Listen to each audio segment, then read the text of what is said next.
Oh, yeah! You know what time it is. That's right, it's time for the Eddie and Webby Podcast! Yo, I'ma bust out some theme song action for you. Check it out. The Eddie and Webby Show is the place to be. They're talking about beer and pickleball and technology. So if you didn't know, now you know. 'Cause it's time for the Eddie and Webby Show. On today's episode, Eddie and Webby show you how to sit and get fit. This is the Eddie and Webby Podcast. Yeah, that's right, Baby Yoda. It is our 75th podcast. Thanks for noticing. Oh, hey, how's it going? This is Webby, not Eddie. And I'm Eddie, and this is our 75th podcast. Oh, yeah. Milestone episode number 75. And I don't know about you, Eddie, but reaching episode 100 is looking more and more like a reality.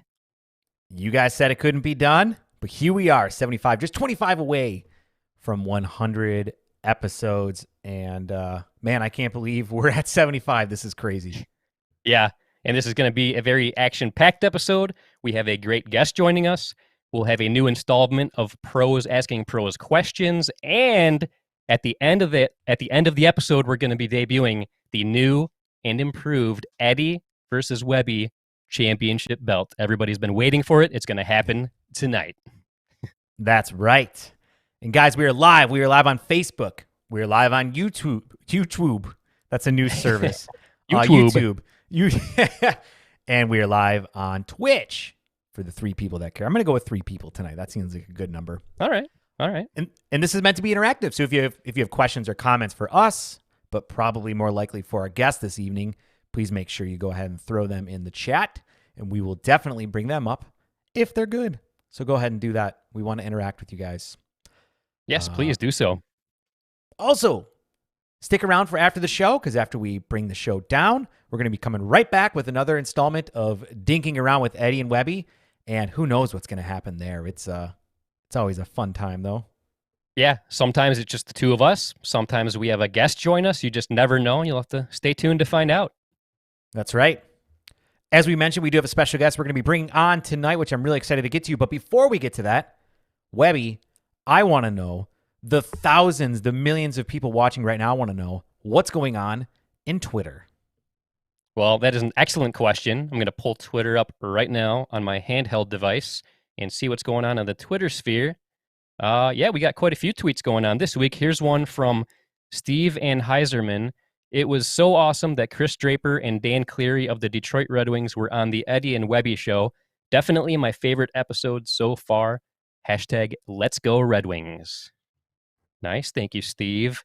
And yeah, that was super awesome. I still can't believe it happened. 2 people that I idolized growing up on the Detroit Red Wings were on our show last week. It was very cool. If you haven't checked it out yet, do yourself a favor and do that. Yeah. They are very passionate about pickleball. Very passionate. Probably the most passionate we've ever had on our podcast. Yeah. That's crazy. Yeah, it was very cool to see. Let's go to another tweet here on Twitter. Here's one from Dink Van Dyke. How did a couple losers like Eddie and Webby manage to get a couple NHL legends like Chris Draper and Dan Cleary on their podcast? Come on, Dink. That's not very nice. Dink's always being a jerk to us, man. I'm sick of it. Dink. Knock it off. Yeah, and I swear he's been commenting pretty much since day one. Like, you would think if he hated us so much that he wouldn't take time out of his busy schedule to leave us these mean tweets, but whatever. Whatever floats your boat. All right, let's do one more tweet here on Twitter. This one comes from Michael Jawden. Eddie and Webby, congrats on reaching milestone episode 75. Absolutely nobody thought you guys would make it this far, but I'm glad you ignored all the naysayers and kept plugging away. Great job. Well, thank you, Michael. I appreciate that. A little bit of a backhanded compliment, it sounded like, but I'll take what I can get. Yeah, I mean, I guess it was kind of nice, but kind of also mean. But hey, what are you going to do? Right. Yeah, what are you going to do? But yeah, that's going to do it for Twitter for today. Thank you, everybody. Keep them coming. That's right. Webby, I know that when I like to talk with our guests, I like to make sure I have a very wet palate. Are you the same way? I am very much the same way. The wetter the palate, the better, if you ask me. Well, then why don't you share with everybody what you're going to be wetting your palate with this evening? Don't mind if I do. This is a very seasonal beer from a local brewery known by Griffin Claw Brewing Company. I think this is the Nice. first beer from them that I've had on the show, and this one is called Screamin' Pumpkin Ale. So a very nice seasonal beer here, and the description, it's an ale brewed with pumpkin and spices, and they say this is our autumn seasonal, an amber ale brewed with roasted pumpkin in the mash, then spiced with ginger, allspice, nutmeg, and cloves. Spicy and refreshing, a great tailgating beer. That sounds delish. Yeah, I'm excited to try it. Yeah. What about you?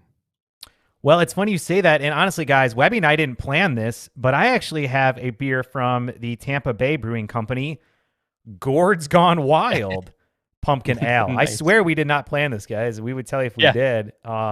And what's funny is I'm actually not usually a big fan of pumpkin beers, but I do like pumpkin beers if it's not a pumpkin spice beer.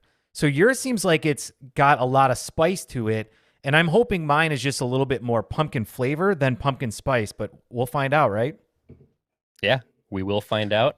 So cheers, my friend. And I realized I forgot to grab a glass, so I'm drinking out the can today. Oh, you're doing it. You're doing it tailgate style. Well, did it say it was a tailgating beer? So I guess It makes did sense. say. So yeah, I did that intentionally. Yeah, that's what I meant to do. Cheers. Cheers.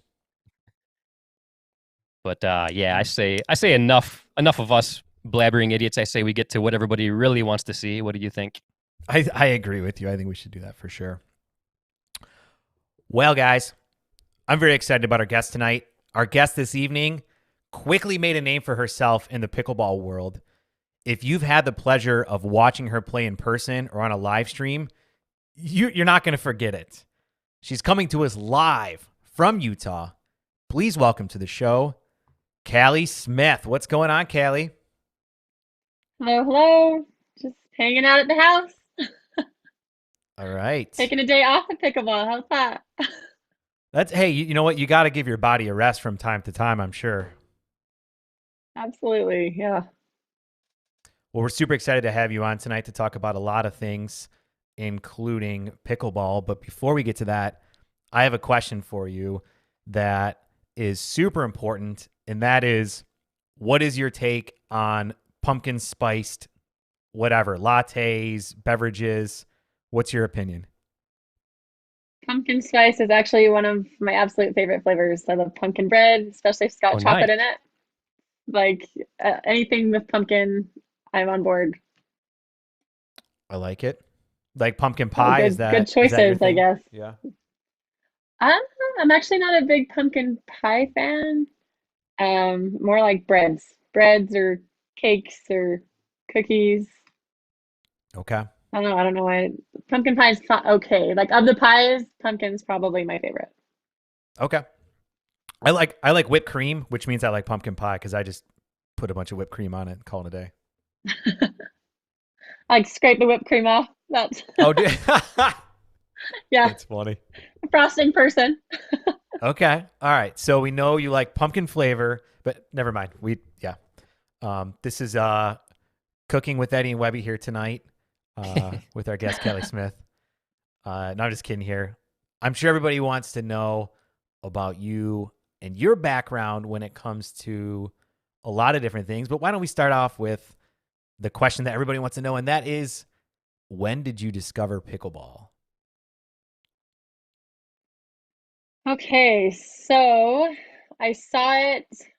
I was coaching tennis, either coaching or playing tennis, and I saw some people playing next to me, and I thought it was the biggest joke. Yeah. I wouldn't even called it a sport. And I actually said I would never be caught dead paddle in my head. So not even if I was almost dying. So then my grandfather-in-law, who's almost 90, his name's George Snell, he was really into pickleball. And he asked me if I would play a tournament with him. I couldn't say no, couldn't turn him down. So I played with him and met some great people who introduced me to like Larry Moon and Tyler Wren, some other awesome players, and picked it up from there. Realized it could be competitive. It wasn't a joke like I thought it was. But the really propelling factor was my husband and I lost to a couple who we thought that we should have just wiped off the court, and we ended up losing like 11-2, 11-2, something like that, and thought, how did we just lose to these people? And thought must be more to the game than we originally thought. Must be a little more strategy to this. Probably what really pulled me in after being initially introduced.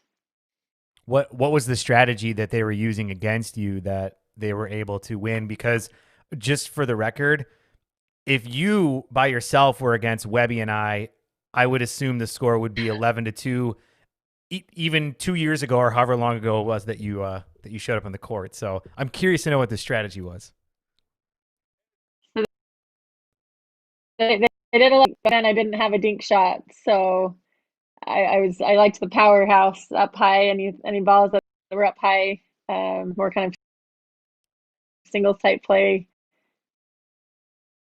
and I hit any. So every time I tried, I'd either miss or they'd let him go out, or just crush him down. So I was like, okay, got to figure out this dinking strategy and this drop strategy. Oh, that's cool. So yeah, those initially killed me. Yeah. They were just using your power against you, basically. Yeah. Okay. Do you slowing it down, kind of slowing it down. Yeah. Do you still find that there are times even now that you got to like remind yourself like, oh, go for this shot or go for that shot, kind of coming from a tennis background? All the time. The patient part has been really hard for me to pick up. I've gotten better at it, but I love the hard game. So it's give me some pace, give me anything high. That's my favorite shot. But and I guess that's something that has pulled me into the game too, is it's learning something new. So it's just a learning curve. There's a learning process, and I enjoy getting better and adding new shots into my game and different dinks and different trick shots. That's been the fun part about it. That's cool. How long ago was it that you did the first tournament with your grandfather-in-law?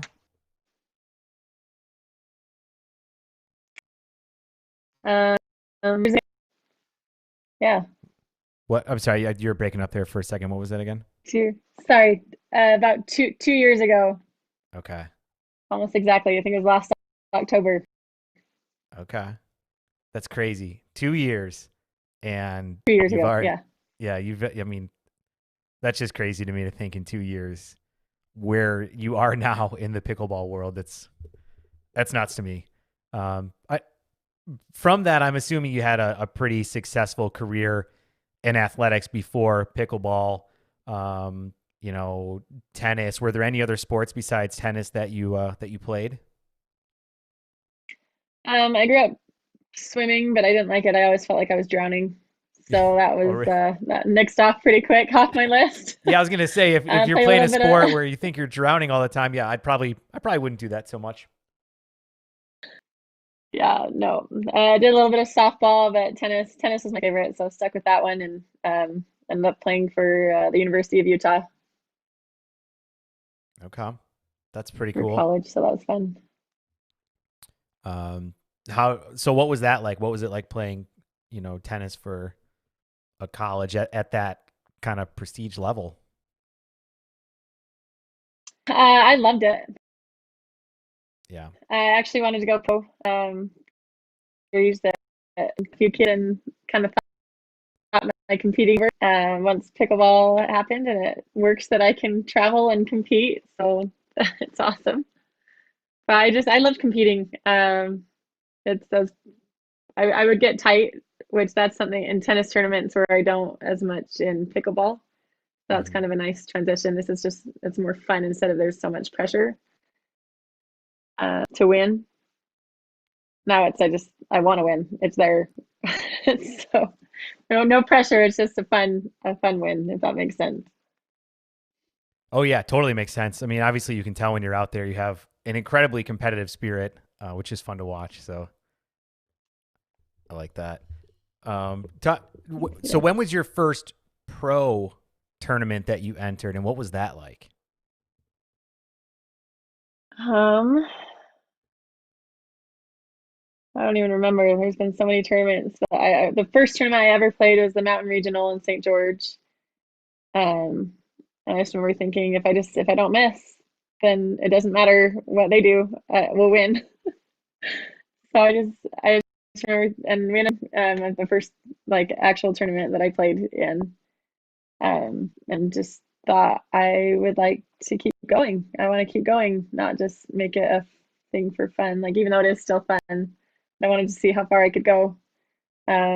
Just it's kind of hard to break into the top tier, I guess, because everybody has their set partners, and it's just the more tournaments I played in, I felt like the better I got, and I still feel like that. The more tournaments I play in, the better I get. It's all the experience, and meeting people and getting to know people and know how they play.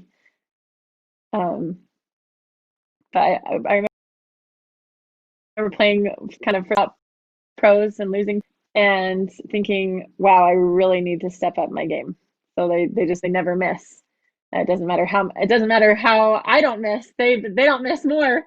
Right. So I got to be more consistent. Like I've got the hard game, I got to get the soft game down and the resetting and just never miss. And so that's kind of what I tried to work on and implement into my game. That's cool. Do you like to, after a match, go back and watch it and evaluate how you played and kind of put together a strategy right away? Or are you someone that you don't want to watch yourself? Like where do you fall in that? I like to watch myself. I like to see what I do. 'Cause sometimes I'm really hard on myself, and sometimes I find that I play better than I felt. So I like to watch and see where I messed up or what I did well. Learn from theirs. I'll have my husband watch too with me sometimes, and he get his take on the match. Sometimes my friend Chuck, he'll give his 2 cents on what I think I could have done better or what he thinks I could have improved on, or a better strategy. So it's always a learning process. Do you typically agree with what your husband says you should work on, or does that ever cause controversy? Sometimes yeah, for the most part I do. We get along pretty well. But there are occasions where I'm like, well, I felt like I was doing this, so can't really tell me that. Right. Yeah. But for the most part, he's pretty good, and he asked me how I felt, what I felt like I did first. But yeah, he's been awesome about That's that. cool. Yeah, he's never really been negative. That's good. I think it's always so good too. I mean, obviously Webby and I were very fortunate that every tournament we play in, we're always bringing our cameras. Even sometimes at rec play, we have our cameras. So we're constantly being able to look at how we play. I'm watching Webby's matches and giving him feedback. He's watching mine and giving me feedback.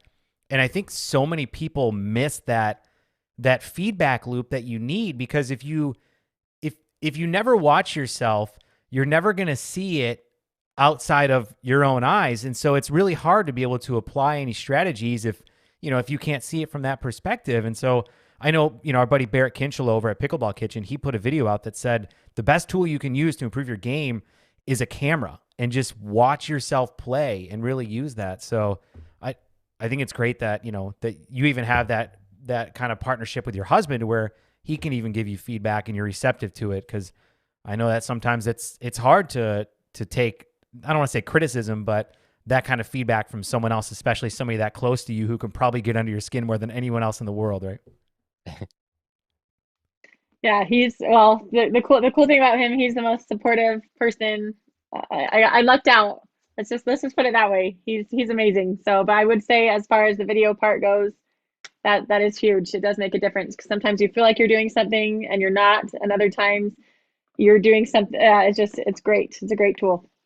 Yeah. I remember back in the day, I was lifting my leg and my third shot drops. And if somebody would have told me I was doing that, I would have been like, no, I'm not doing it. And of course, I looked at the video and that's what I was doing. I was out of balance. And so it's just funny how you get that perspective, right? So did you apologize to Webby after that? Yeah, it wasn't Webby that did it, but I definitely apologized to the person. Okay. So, yeah. No, unfortunately, I'm the one that usually needs to do the apologizing because I pop the ball up a lot. Right? I used to. I feel like I don't do it as much. It still happens, but not as much. But yeah, like the video, it's amazing what you notice when you watch yourself play on video, because there's times where I'll play and I'll think, oh man, that was such a good game. I'm going to post this whole match because I played so well. And then I look at the footage and I'm like, oh my gosh, that was not good. What am I doing out there? And then I delete the footage so nobody can ever see it again. Yeah. But we've actually got a lot of great It feels like you do well, though, yeah? Right. Yeah, it felt like I was doing well. But you've got a lot of fans out here. There's a lot of people tuning in saying that you're their favorite player.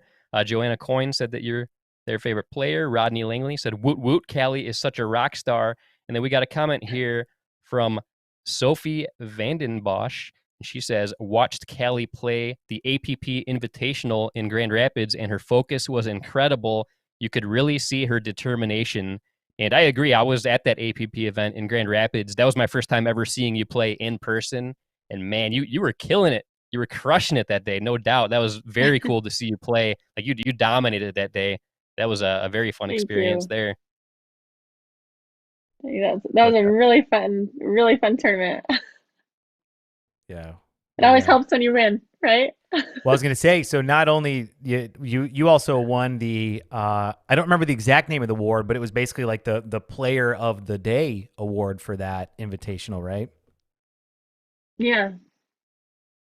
That's cool. I got a cool little trophy for that. It was fun. It was really nice. Yeah, that was a fun event. Webby and I were so grateful to be part of it. Obviously, for those of you guys that listen, Grand Rapids, Belknap Park plays a really special place in our heart. So it was cool to be part of that and kind of see you play in person. Because I as much as I love putting on live streams and getting that out there, there's nothing like watching pickleball in person to really get a feel for the talent and what you're up against. Your first time kind of going up against some of these top level players, were you kind of like, oh my God, this is insane? Or were you used to, like, what was your feeling when you went up against some of the top for the first time? I guess I felt like I was good enough to beat them. And then when they put the beat down on me, I was like, okay, not as good as I thought. gotta improve a lot to get to their level. I felt like I had the shots. It was just kind of getting the consistency down. I just wasn't as consistent as they were. So it was a good turn of events for me to realize or to put my game in perspective and just see how much harder I needed to work. And it does take a lot of work too. Like I have a lot more respect for the pros. Just in the hard, as many hours as they put into the practice and the reps that they put in. It's fun, but it's a job too. Oh my God. Yeah. And that's one of the main motivations for Webby and I doing what we do is we love to highlight and spotlight you guys, because I feel like pickleball is growing, but it certainly doesn't, it's not at the level where I feel like a lot of you pros deserve based on your talents and what you're putting into the sport. So we're working hard to keep trying to bring that up and demonstrate how amazing you guys are at the sport. Thank you. You guys are doing a great job. So I appreciate it. I know all the other pros do too. Cool. Well, thank you. So thank you. It's fun. Yeah. Thank you so much for that. So when you're out on the court, obviously there's a certain level of intensity that might be, I don't know if it's the same or different than you are off court, but can you talk about that? Like, I know a lot of people, a lot of players, they kind of get in the zone. What does your zone look like? Is it intense? Is it rigid? Is it fun, Lucy? Like, what's your ideal state that you like to get into? I like to be in the zone when I try to get into the zone where it's a competition. I mean, every point counts. It is fun at the same time, but there's you can't really take your focus off for 1 point, because you lose 1 point, you can lose a run, you can get down easily. Like, every point matters, and so I really hunker down and focus on every single point and what I want to do with each shot, where I want to place it. So being in the zone probably for me. When I practice, I probably have a little more fun when I practice, like a little more smiling, more laughing. But I still laugh at myself sometimes on the court in matches too. You always get shots where you're like, oh, okay, that was lovely. That was could have been a little better. Right. It still happens. Yeah, you're never gonna get rid of that. But so it's a little more. I was a little more rigid, a little more focused in tournaments. Did you learn a lot of that, being able to kind of stay focused and not let things distract you from your tennis career? Did it come naturally? Is it something you kind of had to work at? It was something I had to work at. When I was little, kind of growing up, my coaches said that I used to just smile every time I hit a ball, and that I had no intensity at all. And so my mom, in fact, was my coach growing up, and she said I was like the worst at being intense. So she had me like growl every time I would hit the ball, just to try to get a little bit of intensity going. But I had my mom helped me to learn it, but it didn't come natural. Now I feel like it's natural, and I just tap into it, and it just comes out. Now I can't stop it. But at the beginning, I had a lot harder time tapping into that, either aggression or just the focus, the intensity. And then it definitely helped playing a collegiate sport as well. That was huge. Just playing tournaments throughout my life. I think it's a huge advantage. It seems like there are a couple other pro pickleball players out there, who some of them you recently went up against, that I don't know if it's their intention or not, but they seem to have a good way to try and break their opponent's state or intensity, by maybe doing finger gestures or saying things. Can you talk about that from an opponent's perspective, and is that hard to not let that kind of get under your skin at all? I think maybe for some players it did at the beginning, kind of. For me, for example, Jeff Warnick, he's gonna love this. He did get into my head at the beginning. I thought, oh my gosh, he just hits everything. I can't get it away from him. But just going up against him recently, I didn't have that anymore. And he kept trying to say, remember that 6-0, 6-0. I was like, okay, yeah. It's like it didn't have the same effect. I think, and now that I have the confidence of where I'm at, and I know that I'm where they are now, versus before. But everything's a mental game at that point. So when you have the skill, you also have to have the mental skill to back it up. So if you're kind of an emotionally unstable or have a hard time staying in the game, then yeah, I believe that any comments or just little like finger wags, kind of like what you did, I think it can definitely have an effect on how you play if you let it. So I think what helped me is playing against players that weren't nice all the time. Mm-hmm. It's kind of like they're in business mode. They're playing. You're not my friend. We're opponents. We're enemies. And so, people would make comments all the time, actually, to me, and I just try to let it slide, and just stay focused. And so that's kind of helped me through pickleball, just being able to tune it out and focus again on my game, what I want to do, what I can control, because I can control what they say or what they do, and I can only control what I'm thinking and what I want to do with the ball. So I try to focus on that. That's cool. That's got to be hard, and I know that's something that I still am trying to work through. And the funny part is, my wife has her master's degree in sports psychology and tries to work through all this stuff with me all the time. So I'm fascinated by it, and that's one of the things that I'm typically blown away with when I meet pros is their ability to not allow things to lose focus. I feel like when I'm out on the court, like a friend drives by and is like, "Hey, Eddie," and I'm like, "Hey," instead of serving the ball, right? And it's like, what am I doing? Just stay, And so I find that fascinating, especially, and I didn't want to call out Jeff Warnick specifically, but it's been called out here. So, when you're up against him, the finger wag reminded me of it. The finger wag was that, and then then you had 3 shots that went behind him in that same match, right? So it's like it not only it seemed to me, and I don't know, Callie, you can correct me, but it seemed to me like not only did you find a way to just kind of like not even think about it, kind of just turn away and ignore it, but it's almost like you use that as a little bit of fuel to then kind of help you with the accuracy of your shots or your placement, or it just seemed like it almost fueled you to perform better. Was that true, or was that just circumstantial?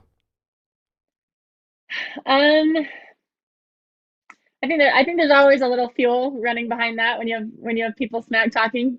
Even in practice, it's like, okay, that's it, you're dead. At least for me. So yeah, people do it. And for me, it's like, okay, I'm gonna get him. And I think that's what he wants you to think, though. Mm-hmm. Or what players want they want you to take your focus off and focus on something else. So it's a great mental tactic. But yeah, I don't let it bother me anymore. It doesn't affect me anymore because I feel confident with my playing and confident with my shots. And the more tournaments you play, your strategy gets better. You know what they're doing. You know what players' weaknesses are, or what their tendencies are. You know where they're going to go and where they're going to be. You kind of get to know their games and know their weaknesses. And so that's been something I've noticed that I've improved on, is I've picked up on people's patterns, so I know where I can go and where I can hit the best shot. So I'd say that so it's not so much circumstantial, but it does help fuel the fire.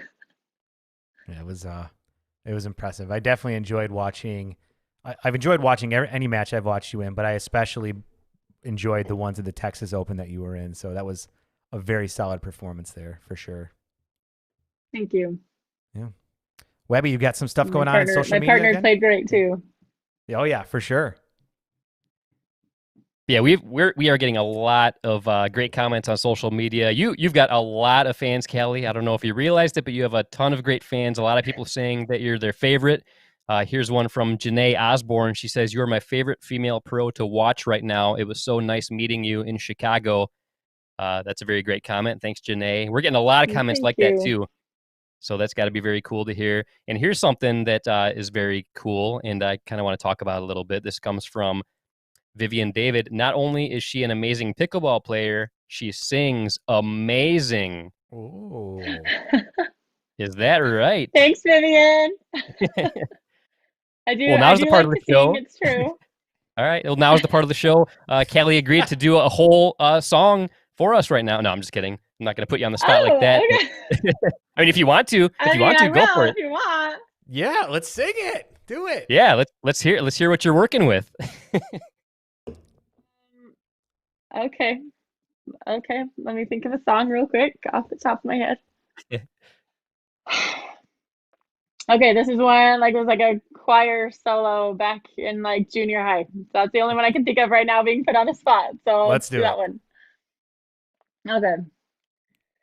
Joyful, joyful Lord, we adore thee.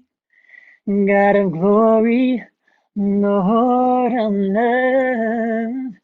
Our hearts unfold like flowers before thee. Help me as the sun burns, melt the clouds of sin and sadness, drive the down of dark away. Giver of immortal gladness, fill us with a light, oh, fill us with a light, oh, fill us with the light of day. There you go. That was amazing.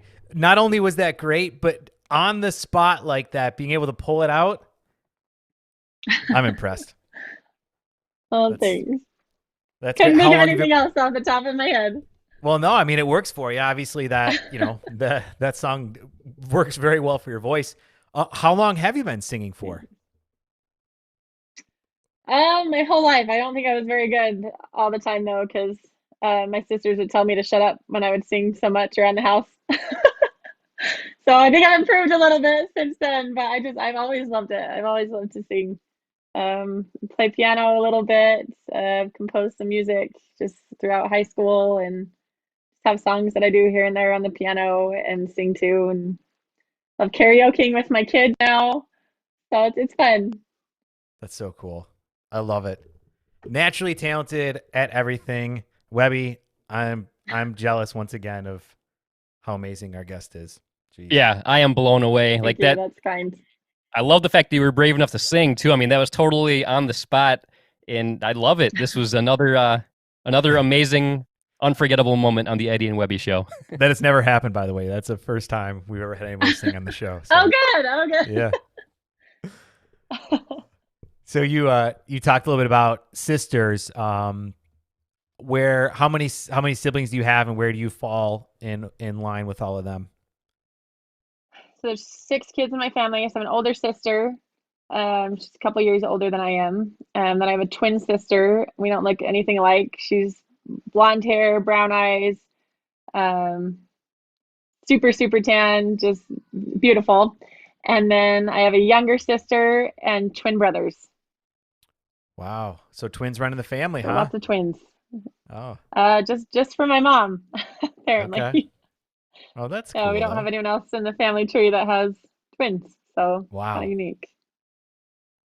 That's pretty cool though, to be able to grow up with, not only having a twin, but also having twins in the house with you as well. Yeah, it's fun. It's like a party every time we get together. That's I love really it. cool. Big family. That's cool. That's always fun. Fun. I come from a small family, so I'm always fascinated when I hear about people that come from big families, and I find it fascinating kind of growing up in that environment where it's like, you're one of 6. I mean, that's a lot of kids to have in the house. Yeah. So I like it. And we're all really close. We all play tennis. I'm trying to get them into pickleball, so I think they could all be really good. So far they still have my it's not a sport view Oh, really? on it. Okay. So, but I've recently converted my parents. They're starting to play a little bit, and one of my younger sisters. But we'll see what happens there. Okay. I like it. So I don't have a question from social media, but I do want to say something based on how big your family is, and you said that they all play they like play tennis and stuff like that. I feel like there should be a Team Callie versus Team Newman matchup at some point, like almost like a whole tournament where that's the main event, or like the whole thing is like Team Callie versus Team Newman. How epic would that be? I like it. That would be awesome. That would be awesome. One day, I'll get him playing. I gotta get him a little better first. I like. I think we need to make that. I think we need to make that happen for sure. That would be pretty cool. That would be fun. Yeah. Well, good stuff. Well, as you know, we like to ask questions, but we also found that there's a great new segment that we've been doing here now for a little while. So I guess it's not really that new anymore, Webby, is it?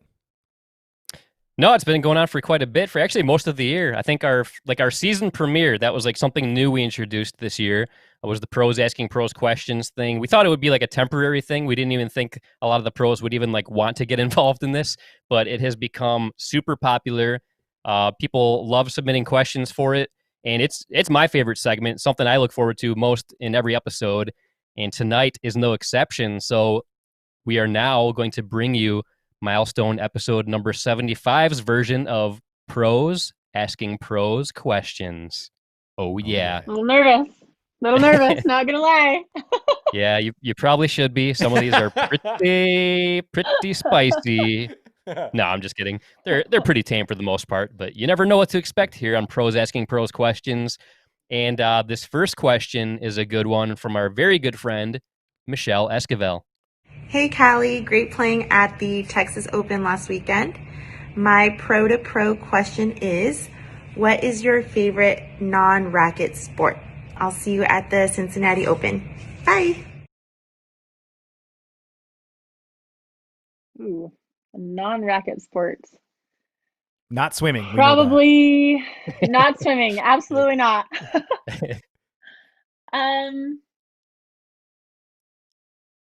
I'd have to say volleyball. I Okay. enjoy watching it. It's fun to play.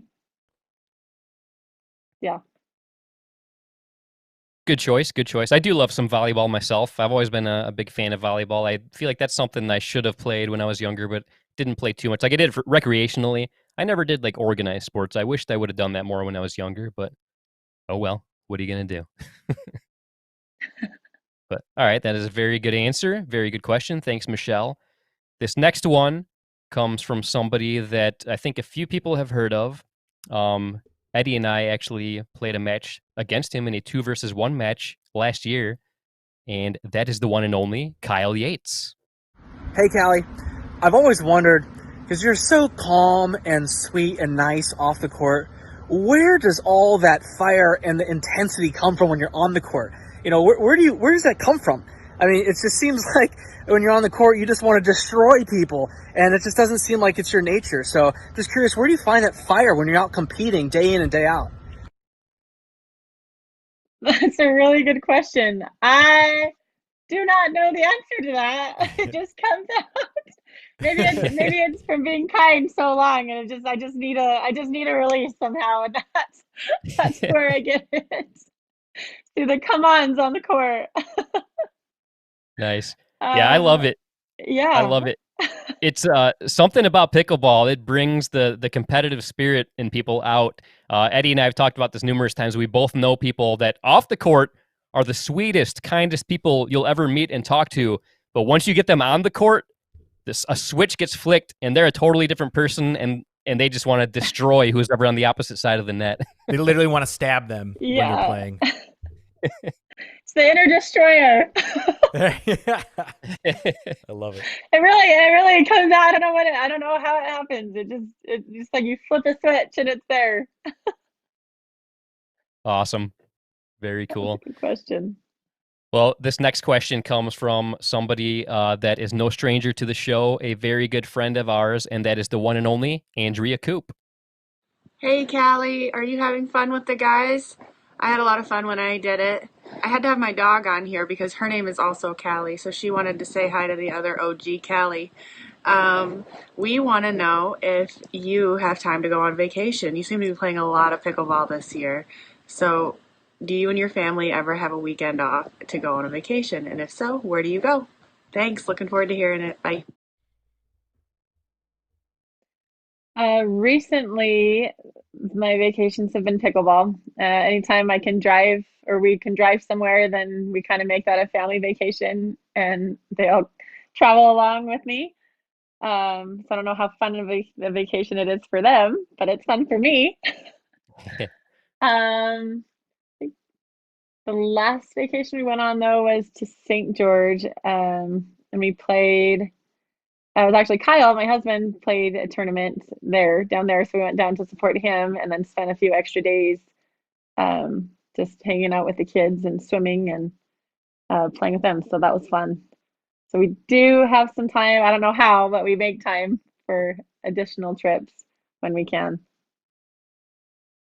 Nice. And yeah, I can totally relate. A lot of the family vacations last year revolved around my pickleball tournaments, and it was fun though. Like we had a lot of great time, saw a lot of great scenery.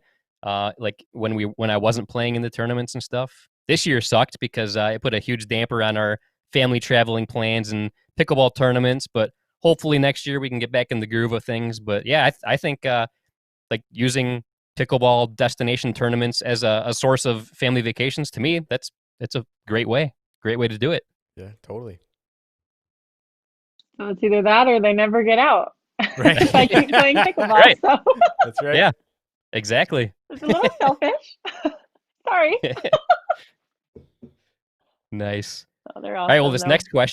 this next question comes from another great friend of ours, and it actually just so happens to be Andrea's sister, and this is from Maggie Raminzi Chow.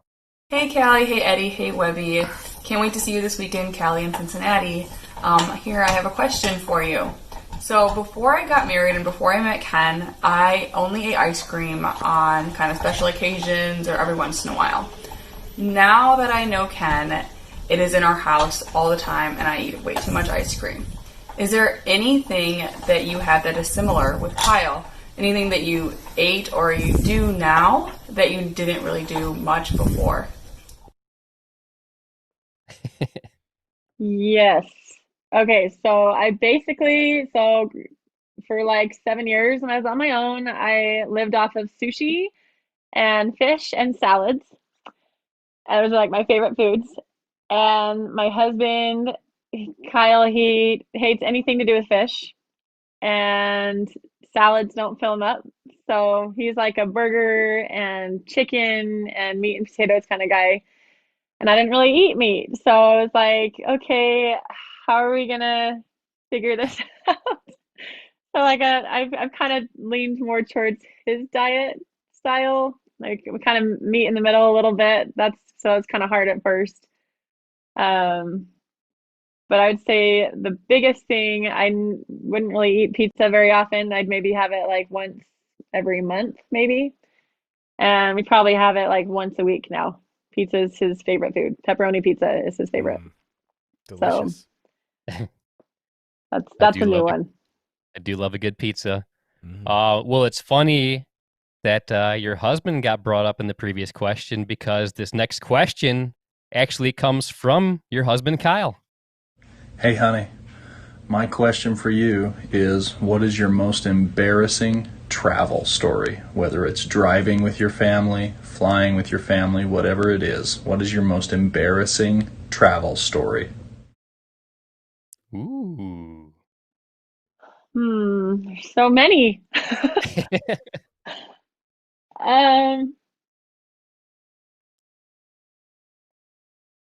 Gosh, okay, let me think.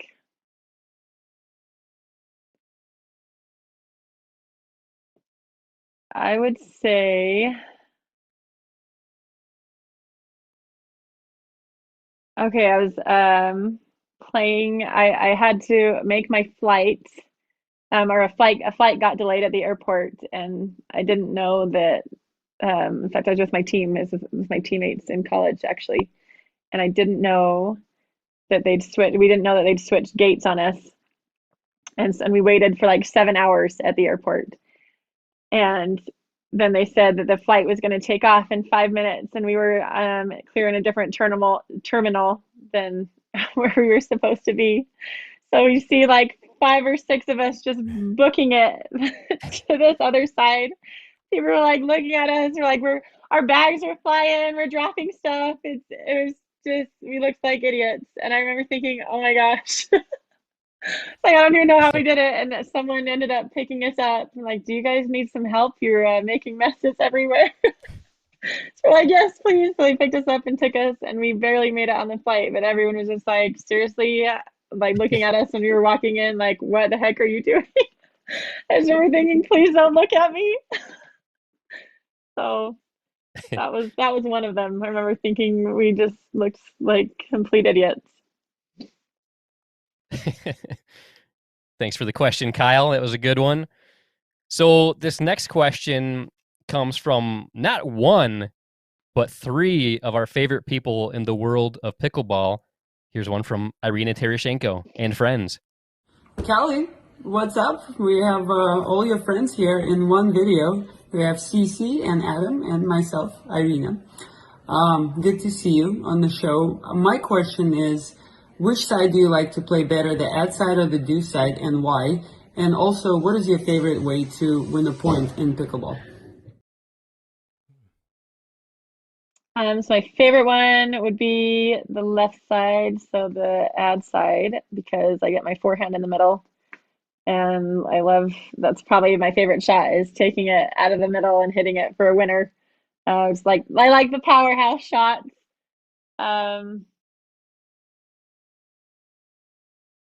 That one, or going inside out. Someone gives me a kind of a higher dink, just the redirect shot. Another favorite way to win it for me. All right. And the Very reason I nice. like the ad side, sorry. The reason I like the ad side, I feel like the dink comes more naturally on my ad side. I have the slice backhand, so it came easier to me. All right. Makes sense. Definitely makes sense. But out of that threesome, we can't let Irina be the only one that has the fun and ask the question. Here's one from Adam Stone. Great questions, Irina. Callie, I also have a question for you. It came up the last time we played, actually, and I was wondering how many times in tournament play have you lost the point by the ball hitting your ponytail? Only 3, actually. That's it.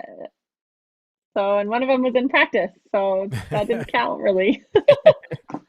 So twice. One was with Riley, the first time I played with Riley, and I don't remember the other one actually. I just remember thinking, it's almost never happens, which is crazy because you think it would happen a lot more. Right. Right?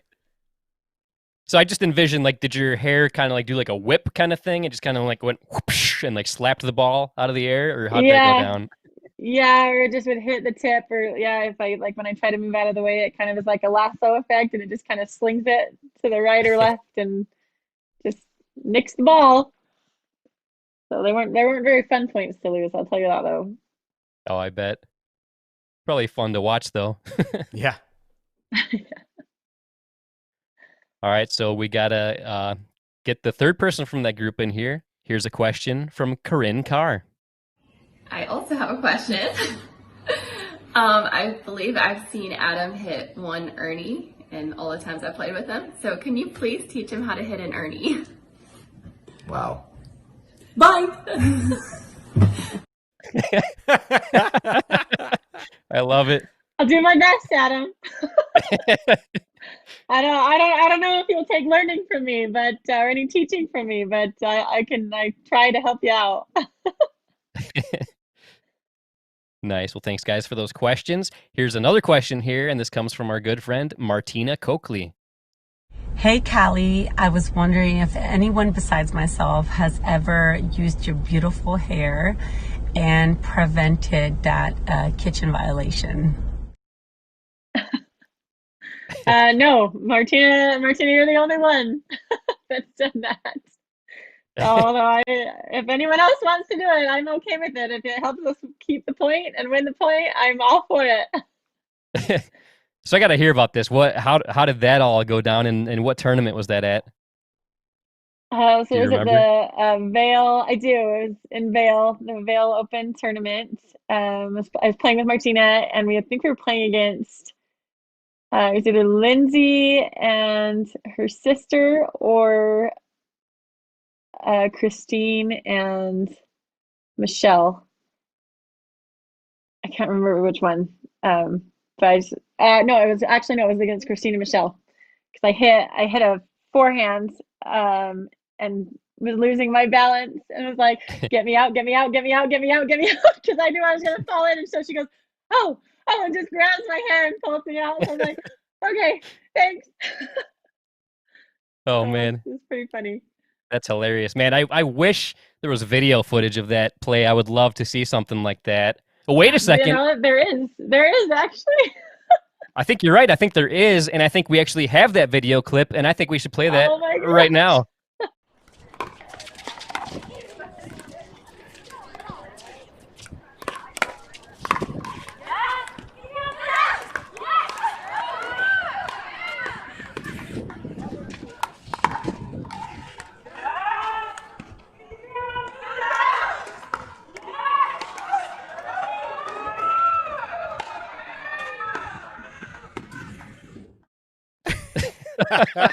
Amazing. Yeah, I don't know how she grabbed it, but she did. Nice. Or how I didn't That's fall awesome. in. Jeez. That is awesome. That was And we got to funny. give a big shout out to Carl from Pro Pickleball. Thank you very much, Carl. He provided that video clip for us. I love the fact that video exists because Martina sent that question and I was like, man, I would love to see something like that. And then she was like, yeah, actually, that video does exist. And then we were able to track it down. And it was actually thanks to our next pro question asker. And she helped us track this video clip down. And that is the one and only Susie Anderson. Callie, tonight I want to ask you about your legendary long locks of hair. I hear that the nickname of Rapunzel is starting to stick on tour. And I myself have seen Martina Coakley pull you out of the kitchen by your long braid. So my question for you is, when's the last time you cut your hair? Do you not cut it out of superstition? Is it your superpower? Or do you just like to leave it long? Good question. So the last time I got it cut was probably 4 months ago now. COVID's kind of prevented that a little bit. Before that, I probably would cut it like every 3 or 4 months anyways. So I've always loved it long. I cut it short one time, like up to my shoulders, and remember I just cried and thought I looked hideous. And so I was like, I'm never cutting my hair out again, and have grown it out long ever since. And I don't know. I guess I'm used to it now. So I like to wear it down when I'm not playing pickleball or playing sports. And though people don't really recognize me with my hair down, all my students are like, "Are you Callie?" Like, yeah. Like, oh, you don't look the same without your braid. Like, okay. But no, so it's not my superpower. Although maybe now, now that people know that they can grab me by the hair to keep me out of the kitchen. But no, I've just always liked it long. I was hoping you were going to say it was your superpower, because then I was going to immediately stop growing my hair so that way I could play as good as you. Like, if that's all, if that's what it took, done. I'm never cutting my hair again. Yeah, like, exactly. Well, the real secret, if it's like the real Rapunzel, you had to brush my hair and sing a song while you're brushing it. So you'll get some power from it that way. I like it. Please, no one come up and really do that to me, though. I know. Now that's like the creepiest thing that anybody could ever do. And now you're going to have people come up and start singing and brushing your hair. You're like, what are you doing? Yeah. Get out of here. Yeah. So what's funny is we had 3 different people that mentioned your hair in their questions. And I kid you not, every single person that submitted a question, before they asked their question, they were like, did anybody ask about her hair yet? Because everybody wanted to ask a hair-related question. It was funny. Because no one else has hair that's this long, I guess. So maybe they wonder how I can play with it. It's pretty epic, I got to admit. And I don't know, has anybody ever compared you to Lara Croft from Tomb Raider with that long braid that you have? Have you ever heard that before? I haven't. You would be the first. Oh, okay. So I'll take that compliment. I'll take it. Yeah, I feel like it's a good compliment. We actually have a side-by-side picture comparison for anybody who doesn't know who we're talking about. Lara Croft from the video game Tomb Raider. The video game character is the one on the right. Callie is the one on the left, and I feel like you can see the resemblance a little bit there, huh? But it's that's pretty good. Yeah, the braid, like that's one of the first things when I first saw you playing and I saw that braid, it just reminded me. I was always a huge Tomb Raider fan, pretty much for most of my life. I've always loved that video game, and she always had that trademark long braid, and that's exactly what I thought of when I first saw you play. So I think it's a good comparison. I don't know about you guys. Instead of guns, your weapon is the paddle. Exactly. The paddle. There you go. Yeah, I feel like you could work with that. I feel like you could do some kind of marketing with that whole thing. Like you're the I might have to take that idea. Yeah, the Tomb Raider of pickleball. Coming to theaters near you. Tomb Raider. Yeah. Lara Croft, played by Callie Smith. Yeah. I like that. All right, well, that's not it. We do have one more question here on the Pros Asking Pros questions segment. And this question comes from our good friend, Catherine Parento. Hey, Callie. Hi, guys. Callie, I have a question for you. Do you prefer women's doubles, mixed doubles, or singles? Probably mixed doubles. Mixed doubles is my favorite. It's women's probably second, but yeah, I don't know. I like, there's something that feels good about being or going up like head to head with a guy and winning the point. Because they think that they're better, and even most of the time they are, but when you can get a point on them, and it just feels really good. So I don't know, I like the pace, I like the quick hands, and it's just fun. It's something different and I love it. I prefer to watch pro mixed doubles more than any of the other competitions that are out there. I think it leads to the funnest points. I think it leads to the longest rallies. And I think each play demonstrates all of the components that make a great pickleball match. The change up between the hard game and the soft game, strategy, the long dink rallies. To me, there's nothing more exciting than watching a gold medal mixed doubles match. Well, I think it brings out creativity too, and especially for the guys when because most of the time, you pick on the girl. That's how you play. And so it's cool to see how the guys respond and what they come up with to get involved and just create opportunities to win the point. So I really like that as well. That's cool. You put singles as number 3 on the list for you. Talk about that a little bit. I haven't practiced it really, so I don't play on Sundays. And most of the time the singles were on Sundays. Now they've kind of switched it to be on some Thursdays, and so I've started to play it more. I just enjoy kind of the social part of doubles more, and it's less taxing on your body. Mm-hmm. But singles is fun. If I had a preference between, okay, let's go play singles or let's go play doubles, I'd pick doubles every time. So singles is a great workout, but as far as fun, it's more fun to play doubles. All right. Great answer.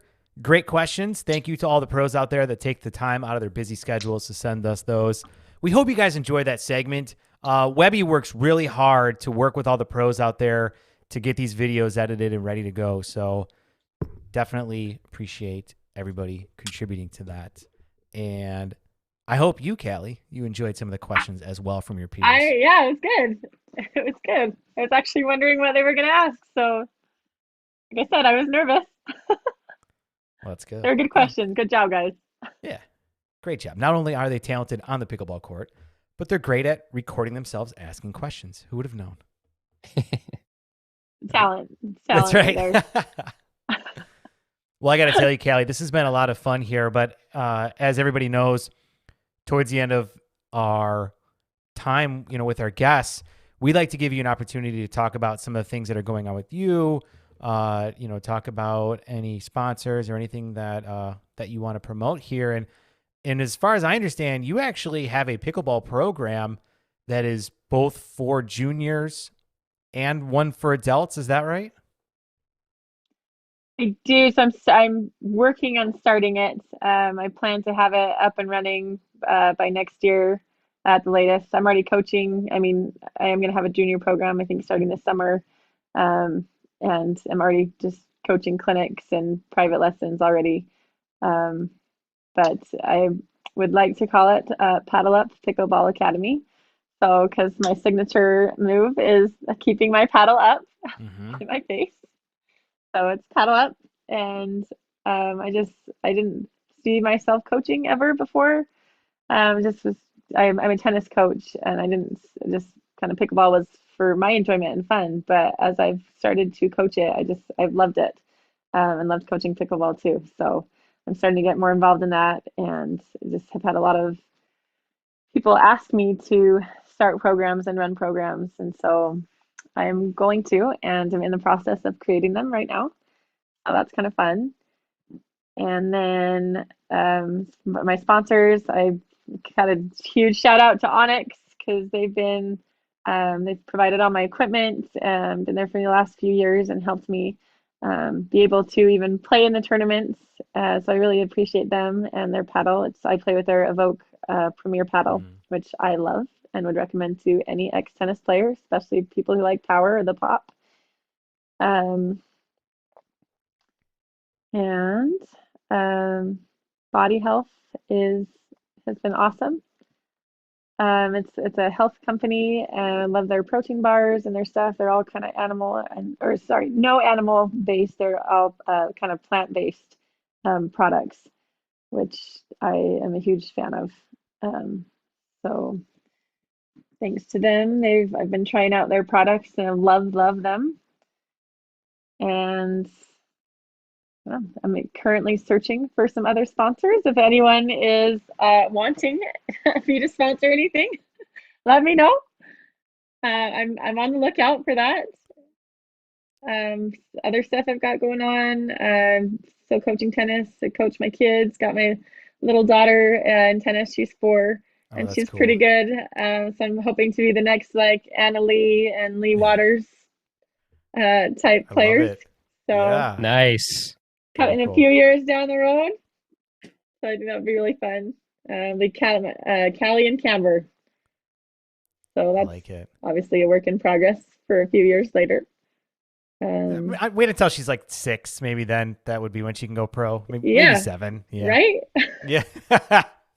Who knew? Who would know? Right. Only time will tell. Maybe by then she'll be awesome. We'll see. Oh, that's cool. She'll get on the court and call Anna Lee an old timer and stuff like that. Yeah. Oh, that'd be great. Oh yeah, that would be an epic matchup. Yeah. That'd be fun. So yeah, other than that, just playing, practicing pickleball, living the at-home life, being a mom, and loving it. It's any spare time I have, and that's about it. It's pickleball, working, and kids and family. Love it. That's the best life. I'm loving it. Well, we love watching you play. Obviously, Webby and I are both fascinated by the high level of talent and performance from the pros. And if I see your name coming up on a match, I know it's going to be a good one. So thank you for everything that you're doing for the sport. We really appreciate it. If people want to follow you on social media on your pickleball journey, how can they do that? You can follow me on Facebook. It's Callie Smith Pickleball. You can also follow me on Instagram. It's Callie Smith Pickleball again. You want to email if you're interested in lessons, or if you're ever in town, you can email at smithfamilypickleball.com. That's probably the best way to reach me there. And would love to see you or work with you or play. Just let me know. That's great. That's the only, social media things I do. That's all you need, right? Two's enough for That's me. right. Yeah. Could go more, but yeah. Who needs that other stuff? So thank you guys. Oh yeah. Thank you, Callie. This has been awesome. We really appreciate you coming on. Guys, if you haven't watched Callie play, you have to. It's an experience. So thank you again, Callie. I look forward to seeing you at an upcoming tournament, and we will talk to you soon. Thanks. Thank you, Eddie and Webby. You guys are awesome. Awesome. Appreciate you. Thanks, Callie. Thanks. Have a good night. Bye. Man, another amazing guest. And like we said before, I absolutely love watching her play. I thought she was great watching her like on the live streams and stuff. But when you and I got the chance to watch her play live in Grand Rapids for that APP Invitational, she blew me away at how good she was. Oh, 100%. And Kyle nailed it with his question because obviously you can tell as a person she's very kind. I mean, unless she's totally faking us, which I don't think she is, but she's super kind, really nice. Obviously, you can tell she's a very giving, caring person. And then you see her on the court, and it's like beast mode coming in full effect. And I love it. It's intense, and it's so cool to see that level of intensity come out of somebody. It's just, man, I can't talk enough about how blown away I am by these pros. And I mean, it's just she goes into beast mode, man. Watch out. Yep. And I feel like that's how it is for pretty much all the top pros. They all go into beast mode when they're on the court, and that's what makes it so exciting and so fun to watch. And I absolutely love it. It's just so much more intense than any other pickleball experience I've had is watching pro pickleball in person. That's right. So much fun. What a great time getting to spend with her. Hope you guys enjoy that. Hope you guys enjoy the pros asking pros questions. And we're going to keep that going. So don't you worry. There's going to be plenty more of those questions coming up with our future guests. That's right. But Webby, I know there's a couple things you wanted to talk about before we close up the podcast and get to dinking around with Eddie and Webby. Eddie and Webby. Rebby. Is that me? Rebby? I'm Rebby? I've only had 2/3 of a beer and I'm already slurring my words here. Oh, wow. Yes, I'm Eddie. You're Rebby.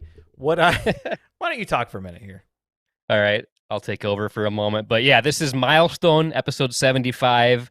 We've been promoting this for a little while now, but there is a brand new, upgraded Eddie versus Webby championship belt that is going to be on the line the next time this guy and I meet on the court and face off against each other. And we're going to reveal it right here, right now. So anybody listening to the audio version of the podcast, you're going to want to get onto the youtubes.com and go to the Eddie and Webby youtubes.com website and see what we're about to show, because this is going to blow your mind. And I feel like this is www.theyoutubes.com. Go check That's it right. out there. But I feel like this is the motivation I needed to defeat Eddie in one of our Eddie versus Webby matches, because it hasn't happened yet. It's going to happen, and it's going to happen very soon. And I think it's thanks to this belt that you're about to feast your eyes on. So, ladies and gentlemen, I wish we had a drum roll sound effect queued up, but we don't. There we go. Good enough. Ladies and gentlemen, the brand new and improved Eddie versus Webby championship belt right here. The undisputed Eddie versus Webby champion. Undisputed Eddie versus Webby champion. This thing is legit. It's the size of boxing championship belts. It's the size of World Wrestling Federation Heavyweight Championship of the World belts. This is the real deal, folks. This thing weighs a lot. This is amazing. Like, I can't get over it. And neither of us are the rightful owner of this belt at the moment. But the next time we do an Eddie versus Webby match, it's going to be for this bad boy, and it's pretty epic. How long have you had that for? Oh man, I think I had it made. It was shortly after you and I faced off in Naples. We did Eddie versus Webby Part 6 back in Naples, end of February. Yeah. Yep, we did that, and I was very close to winning that time. We did a best 2 out of 3 mixed match. My team won the first one. Your team barely won the second one, and then you won the third one also to retain the championship.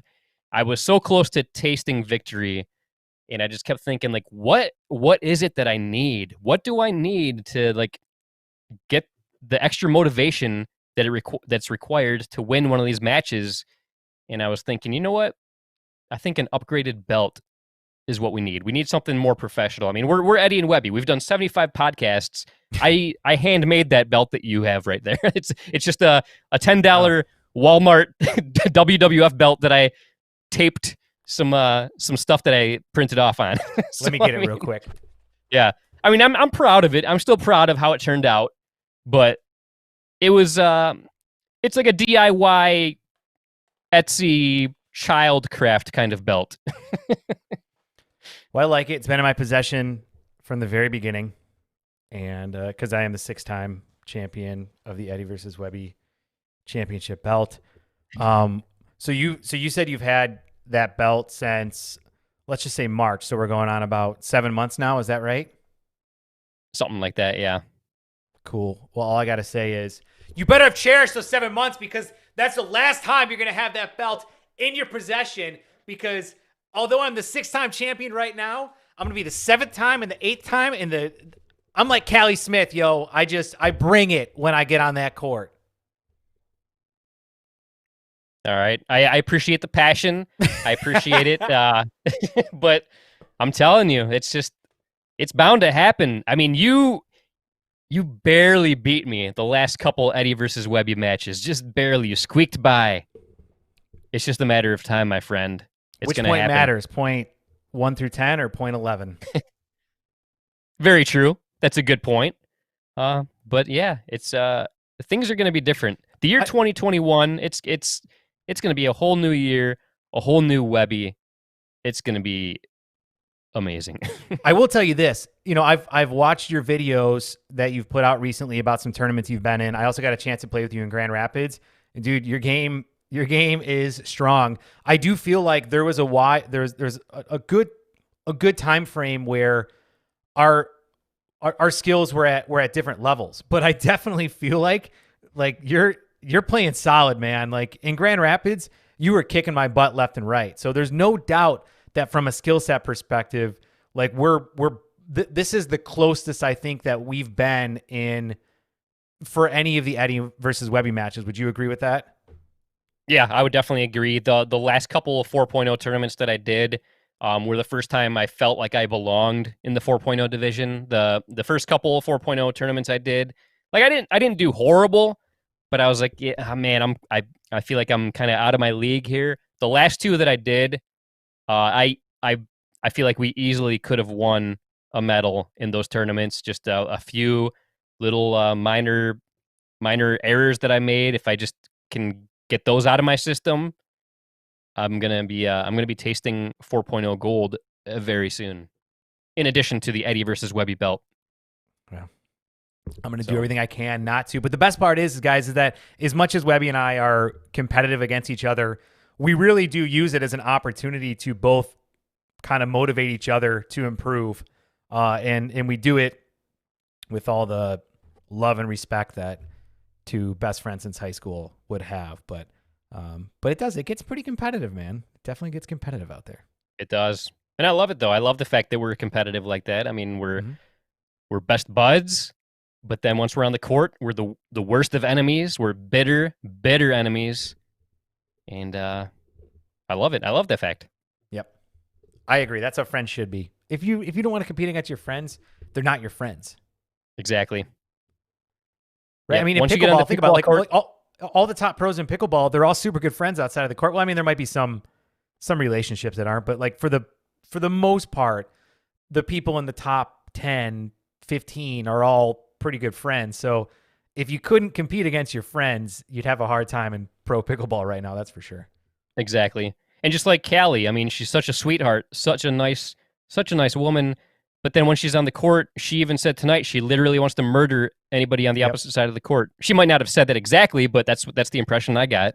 Yeah, she said, "I really want to reach across the court. I want to grab the person with both hands, and I want to murder them." And that's what I heard. So that's pretty much exactly what she said in my ears. That's what I heard anyway. I mean, she didn't say those exact words, but that's what she was saying. That's right. Good stuff, man. Anything else we want to talk about for the podcast tonight? No, I think that was an awesome milestone episode number 75. I love the fact that we had like a fairly newcomer. She's only been in the pickleball world for a couple years, but like this past year, she just burst onto the scene in a big way. So I love that fact. I feel like we're going to look back at this episode and be like, wow, like she was new to the pickleball world, but she's one of the best, one of the all-time greats. I feel like we're there, man. I feel like we're there. It's already happening. Yep, I agree. She's always on that medal stand. Like almost every tournament she does, she's right there with the best of them. So it's awesome. I love to see that kind of thing. And like, I love the fact that we're seeing a lot of new faces in the pro pickleball world that are making it to the top pretty quick. Because if it was the exact same people every single time, I feel like it could get dull and a little stale. But it's getting pretty intense out there, folks. That's right. This is pickleball for life, boy. Oh, yeah. Well, that was an absolutely incredible show. I hope you guys enjoyed that. As we mentioned before, we are going to be doing Dinking Around with Eddie and Webby, which means we're going to close out the podcast. And very quickly after, we're going to be coming right back to you guys. So stay tuned. We might have a guest lined up, We might not. You never know until we start the episode, right, Webby? Yep, that is exactly right. We have no idea what's going to happen, but you got to stay tuned and see what happens. It could be huge. It could be epic. It could be cool, but not quite epic and huge. You never know. All sorts of variations of epic and cool. Yeah. So you just never know. Well, guys, this was milestone episode 75, which means there are 75 out there still listening. And guess what? We love What? you to bits. We appreciate you tuning in. And on that note, I'm Eddie. And until next time, this is Webby, not Eddie, signing off. See ya.